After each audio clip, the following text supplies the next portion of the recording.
Graça e paz. Hoje nós vamos falar a respeito de um texto que está aqui em João, Evangelho de João, capítulo 8. Nós vamos ler do verso 1 ao verso 11. Fala assim: Jesus, porém, foi para o Monte das Oliveiras, e pela manhã tornou para o templo, e todo o povo vinha ter com ele. E assentando, os ensinava. E os escribas e fariseus trouxeram-lhe uma mulher apanhada em flagrante adultério. E pondo-a no meio, disseram-lhe: Mestre, esta mulher foi apanhada no próprio ato adulterando. E na lei nos mandou Moisés que as tais sejam apedrejadas. Tu, pois, que dizes? Isso diziam eles, tentando-o para que tivessem de que o acusar. Mas Jesus, inclinando-se, escrevia com o dedo na areia. E como insistissem, perguntou-lhe. Endireitou-se e disse-lhes: Aquele que entre vós está sem pecado, seja o primeiro que atire pedra contra ela. E tornando a inclinar-se, escrevia na areia. Quando ouviram isso, retarguidos da consciência, saíram um, a começar pelos mais velhos até os últimos. Ficou só Jesus e a mulher que estava no meio. E endireitando-se Jesus, e não vendo ninguém mais do que a mulher, disse-lhe: Mulher, onde estão aqueles que teus acusadores? Ninguém te condenou? E ela disse: Ninguém, Senhor. E disse-lhe Jesus: Nem eu também te condeno. Vá e não peques mais. Qual que é o contexto aqui? No vídeo anterior que eu gravei sobre mananciais de águas vivas, nós vimos aqui em João 7, né? João 7, que estava acontecendo a festa do tabernáculo. E aí no último e grande dia, ou seja, no último dia da festa, lá no verso 37 e 38, né? Jesus fala assim: No último e grande dia da festa, pôs-se Jesus no meio e clamou dizendo: Se alguém tem sede, venha a mim e beba. Quem crê em mim, como diz as Escrituras, rios de água viva correrão do seu ventre. Então, nesse dia anterior a esse dia em que eles levam a mulher, né, essa mulher que eles pegaram no adultério, Jesus ele fala que ele era, né, a fonte das águas vivas. Jesus era a fonte da água viva. Jesus é a fonte das águas vivas, né? Não era, mas continua sendo a fonte das águas vivas. E aí, no outro dia, né? Esse dia passa, né? Depois você volta lá, se você não viu, vê o vídeo Mananciais de Água Vivas, que nele eu explico esse ritual das águas e o porquê Jesus ele fala exatamente nesta festa que ele era esse manancial de águas, que ele era essa fonte de águas vivas. E que aquele, né, que bebesse dele, fluiria de dentro de si rios de água viva. E aí, no outro dia, Jesus volta, né, e fala que Jesus foi para o Monte das Oliveiras, e pela manhã, então, ele tornou para o templo. Então, depois, né, desse dia, do último dia lá da festa do tabernáculo, dos tabernáculos, então Jesus volta no outro dia. E aí Jesus está ali, né, no templo, ensinando novamente. E aí quem traz a mulher? O verso 3 fala: escribas e fariseus. Escribas é aquele que escrevia a Bíblia, ou seja, escrevia as leis, que até então, né, tinha até o Velho Testamento. E então eles escreviam, então eles conheciam a lei. Eles eram os escribas. E os fariseus também. E aí eles trazem essa mulher e coloca ela no meio. A primeira coisa que nós podemos observar aqui é que eles trazem só a mulher, mas cadê o homem? E o homem, né? Lá em Levítico 20, versículo 10, fala que quando uma pessoa era pega em flagrante adultério, porque o adultério não é um pecado que se comete sozinho, né? É um pecado que se comete a dois. Então, que deveriam ser mortos o adúltero e a adúltera. Aqui no caso, eles trazem só a mulher. Então a primeira coisa que nós vimos aqui é algo que acontece muito, né, na própria psicologia, que é chamada de negação. É quando a pessoa nega, né, qualquer culpa. Então quando a pessoa ela nega qualquer culpa, a primeira coisa que acontece é que ela fica privada do perdão. Porque se ela pensar: eu não tenho culpa, isso aconteceu, mas a culpa não é minha. Então a Bíblia fala assim: confessai as vossas culpas uns aos outros para que sareis. Por quê? Porque a culpa, ela vai roendo a pessoa por dentro. A pessoa vai acabando, né, tendo uma enfermidade, uma doença psicossomática por culpa. Então, a primeira coisa que está aqui, que não havia o homem. Então, houve uma negação, porque esse homem não aparece, né? Aquela sociedade, então, né, talvez ela não achasse que o homem, pela sociedade, pela mente cauterizada, né, que o homem não tivesse culpa, né? Uma sociedade totalmente machista. E aí, nós vemos o quê? A segunda situação aqui, os fariseus, eles agora gritam, né? Olha, nós pegamos, joga a mulher no meio, né? Coloca a mulher em evidência e fala, olha, nós pegamos essa mulher em flagrante adultério. Olhem para ela, vejam o pecado dela, olha o que ela fez. A psicologia dá o nome disso de mecanismo de projeção. Projetar no outro o pecado. Né? Muitas vezes, né, a pessoa ela não admite. Ela quer atribuir aos outros os seus defeitos, os seus pecados.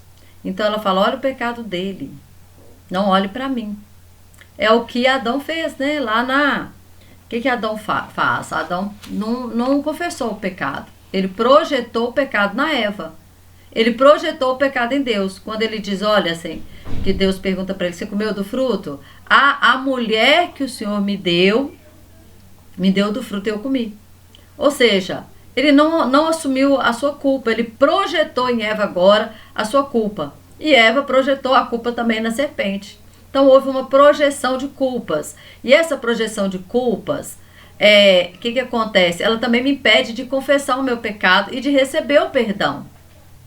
Todos aqui poderiam ter saído perdoados, né? Tanto os fariseus, escribas e até mesmo a grande multidão. Poderiam ter sido todo mundo saído perdoado nessa situação. E nós vemos que a única pessoa que sai perdoada aqui é a mulher.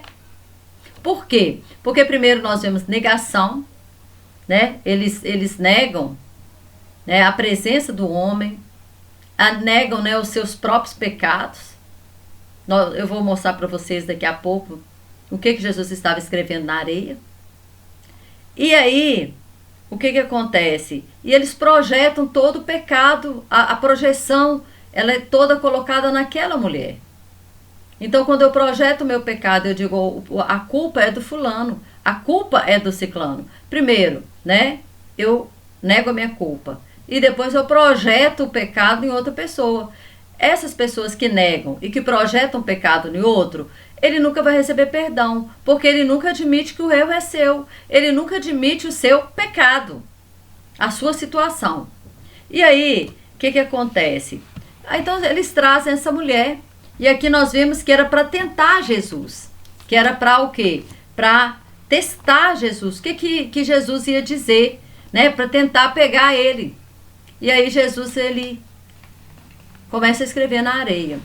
E é interessante que lá em Israel, né, um lugar muito, Jerusalém ali, é uma terra de pedras, né? Jesus encontrou uma areia ali no meio do templo, ali, uma areia. E ele começa então, enquanto eles estão ali projetando o pecado na mulher, né? Falando, olhem para ela, olha para a pecadora, foi pega em flagrante adultério, merece a morte. E se escondendo, né? Colocando uma máscara em si mesmo, da hipocrisia. E aí, o que acontece? Jesus começa a escrever na areia. Mas agora nós vamos entender o que Jesus escreve na areia, aqui em Jeremias 17, o versículo 13. O que eu falei para vocês? Quem que levou a mulher? Versículo 3, João 8, 3. Escribas e fariseus. Eram homens letrados que conheciam muito bem as escrituras. E aí eles conheciam essa profecia que está aqui. Em Jeremias 17, 3 fala assim, ó Senhor, esperança de Israel, todos aqueles que te deixam serão envergonhados. Os que se apartam de mim serão escritos sobre a areia, porque abandonam o Senhor, a fonte das águas vivas.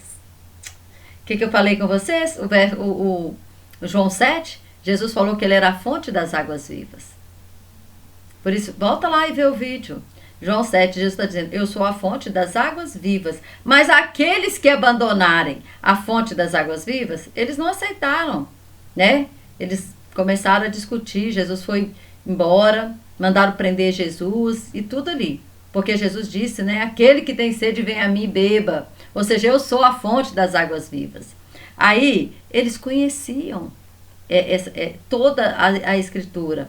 E aqui em Jeremias 17,3, o Senhor fala: ó Senhor, esperança de Israel, todos aqueles que te deixam serão envergonhados. Os que se apartam de mim serão escritos sobre a areia. Algumas Bíblias diz terra, mas é a mesma coisa. Porque abandonam o Senhor, a fonte das águas vivas. Então, o que Jesus estava escrevendo na areia? Ou na terra, né? Segundo algumas traduções. O nome deles. Ele começa a escrever o nome de cada um daqueles fariseus e escribas.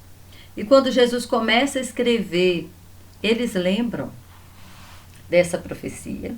Eles lembram o que aconteceu no dia anterior, que Jesus ele se autodetermina a fonte das águas vivas e eles não aceitaram de forma alguma. E agora o nome deles começa a ser escrito ali. E à medida que o nome era escrito, eles começaram a ir embora, começando do mais velho até o mais novo. Por quê? Acusados pela sua consciência. É que fala aqui, olha. Retarguidos ou acusados pela sua consciência, saíram um a um. Agora, se eles estavam acusados pela sua consciência, não era muito mais fácil pedir perdão? Não era muito mais fácil reconhecer o seu pecado? Mas não, eles foram embora, carregando ainda uma consciência pesada. Eles preferiram ir embora, carregando uma consciência pesada, a confessar o seu pecado. Porém, a Bíblia fala, né? Aquele que confessa e deixa alcançará misericórdia. E é o que aconteceu com essa mulher. Essa mulher, então, ela não negou o seu pecado. Ela não projetou em outra pessoa o seu pecado. Ela poderia muito bem ter dito: ah, olha, o homem me seduziu. O homem com quem eu adulterei, né, me iludiu. O homem com quem eu adulterei, né, falava que me amava, meu marido não ligava para mim. Ela poderia ter falado, ter justificado, né, o seu pecado de alguma forma. Mas ela reconheceu o seu pecado ficando em silêncio. Porque quem cala, consente. Ela não negou. Ela consentiu mesmo que ela era uma pecadora e que ela precisava de perdão. Porque ela não negou. Ela não projetou, né, no homem com quem ela estava adulterando o seu pecado. Mas ela ficou em silêncio.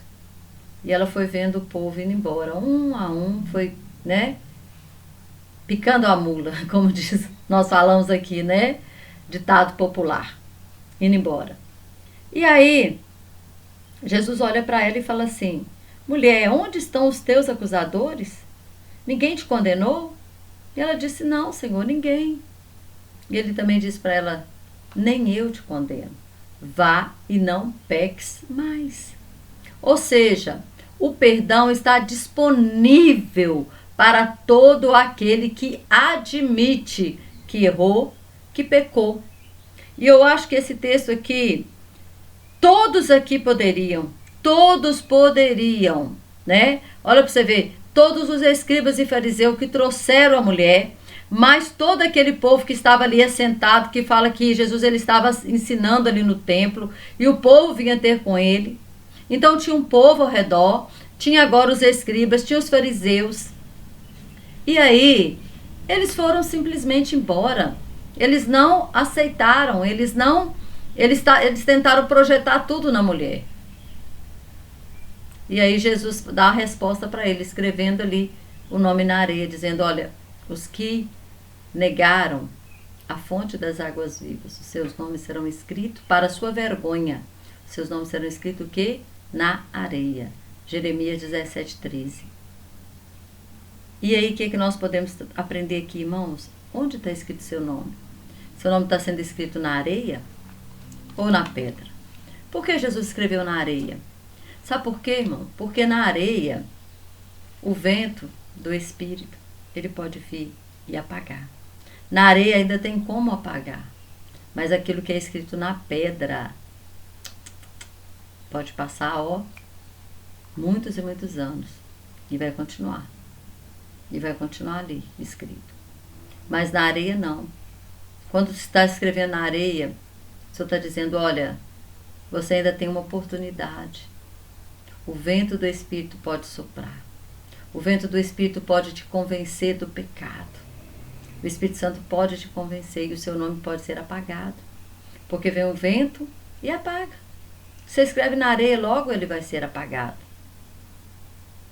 Mas tem que saber aonde que está escrito o seu nome. Seu nome está escrito na areia? Está escrito na pedra?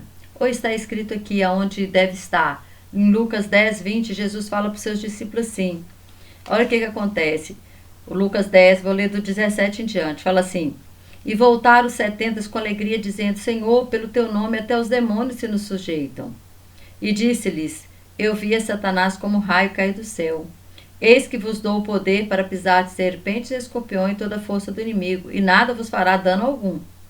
Mas não vos alegreis, porque se vos sujeita os espíritos. Alegrai-vos antes, por estar os vossos nomes escritos nos céus.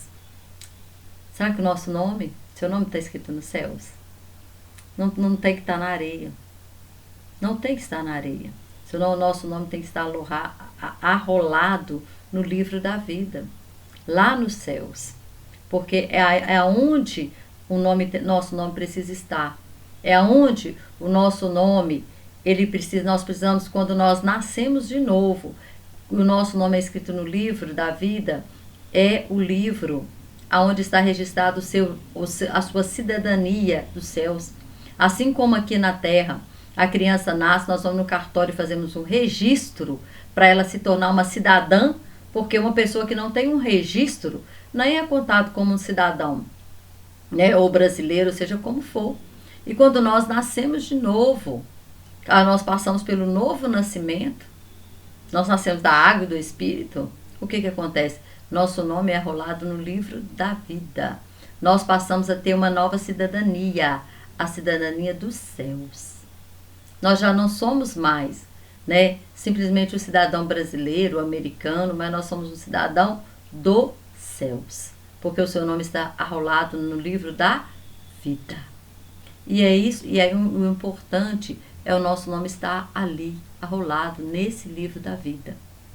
E quando nós percebemos que quantos deixam, né, de ter esse nome arrolado na vida, os fariseus ali, pela própria hipocrisia deles, pela inveja deles, eles foram totalmente cegados, não conseguiam ver que Jesus era o Messias. Eles preferiam atribuir as obras de Jesus a Satanás, a Beelzebul. Falava que ele curava, que, né, Mateus 12 fala que ele expulsava demônio, né, pelo príncipe dos demônios, ou seja, havia um demônio mais forte para tirar o mais fraco. Ele falava isso, que ele tinha demônios, que Jesus tinha demônios, para não aceitar que Jesus era o Filho de Deus. Para rejeitar a salvação, para rejeitar Jesus como Filho de Deus. E isso trouxe um prejuízo muito grande para a nação de Israel. Eles rejeitaram o Messias. E o que acontece? E muitos deles ainda estão aguardando um Messias que vai enganá-los por 3 anos e meio, que é o anticristo. Eles vão achar que ele é o Messias. Por quê? Porque eles rejeitaram a fonte das águas da vida. Eles rejeitaram o Senhor dos Senhores. Eles rejeitaram o perdão que estava sendo oferecido para eles. Aquela mulher ali, talvez eles olhavam para aquela mulher como a pior pessoa que poderia existir naquela época. Uma mulher que eles deviam ter até, né, asno daquela mulher. Nossa, nós somos muito santos. Nossa mulher é uma pecadora. Só que essa mulher pecadora admitiu o seu pecado e foi perdoada. Quantos poderiam sair dessa situação perdoados? Quantos? Mas só uma pessoa saiu perdoada. E o Senhor falou, vá e não peques mais. Porque a palavra de Deus fala, né? Aquele que confessa e deixa o seu pecado alcançará a misericórdia. E essa mulher alcançou a misericórdia. Amém? Que espero que, né, que você não seja como uma dessas pessoas que fica negando o pecado, que fica projetando o pecado em outro, que fica arrumando justificativa para o seu pecado, mas que confesse, né, que seja, fala Deus, às vezes, sabe, o Espírito Santo ele tem que nos convencer a nós mesmos, às vezes ele precisa nos convencer dos nossos pecados, sabe? Pecadinhos que a gente às vezes fica arrumando justificativa. Lá em Coríntios, Paulo fala, né, sobre isso, que as armas das nossas milícias, elas não são carnais, mas poderosas em Deus, para a destruição de sofismas, para a destruição de fortalezas na nossa mente, porque a nossa mente já vai criando fortaleza, e nós temos que nos vigiar e falar: Espírito Santo, me mostra, me revela se eu tenho culpa nisso, se eu estou errada. Eu não quero permanecer no erro, eu quero consertar enquanto é tempo. Hoje, a misericórdia está aí à nossa disposição, a graça está à disposição. Nós podemos confessar hoje, se alcançar, né, o perdão de todos os nossos pecados. Mas nós precisamos admitir, como aquela mulher admitiu. Admitir que somos pecadores, que somos falhos, que necessitamos de perdão. E não ficar projetando no outro. Ah, olha, eu faço isso porque todo mundo faz. Nós não somos todo mundo. Nós somos cristãos. Pequenos cristos nessa terra. Luz do mundo, sal da terra. Então, não é porque o outro faz. Essa não é nenhuma justificativa diante de Deus. Não é porque o outro tem pecado que você vai pecar.